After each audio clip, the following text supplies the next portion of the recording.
Hi, everyone. Monday morning, Paris time.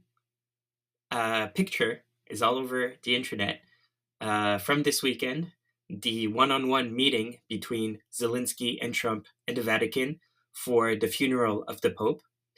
It's a picture that is incredibly catchy, one that is incredibly impactful.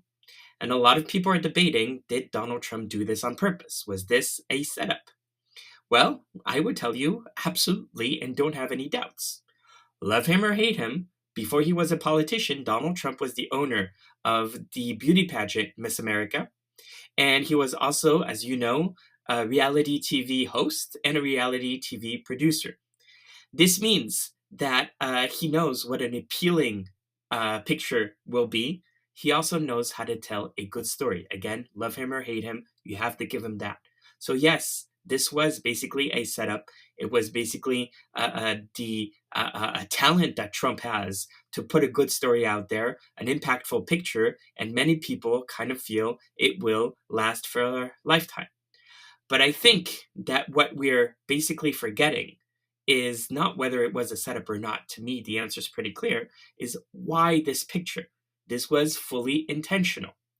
And this means that all of the headlines about, how pro-Russian the U.S. peace proposal in Ukraine is, for all the headlines about Donald Trump's administration wanting to abandon Ukraine, I sense some hesitation here.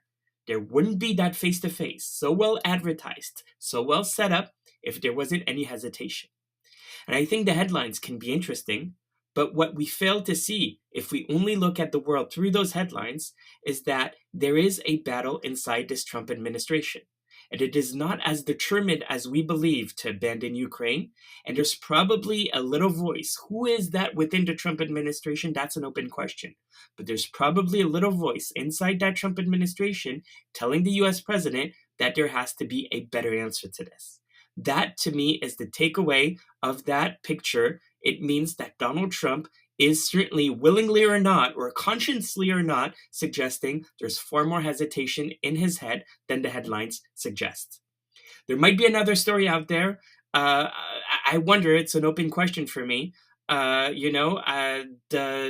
negotiation rounds between Ukraine and Russia happening in Riyadh last month, this face-to-face happening at the heart of the Vatican. There kind of seems to be a decentralization of diplomatic channels. Now, this has always existed to some extent, I guess. These international events have always been an opportunity for global leaders to meet and to talk.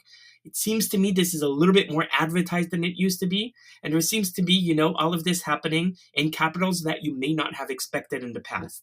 I'm not entirely sure historically how different it is, just food for thought and something that's on my mind and maybe that we should watch collectively. Did I miss anything? Hit reply and let me know. I hope you enjoy your week and speak soon.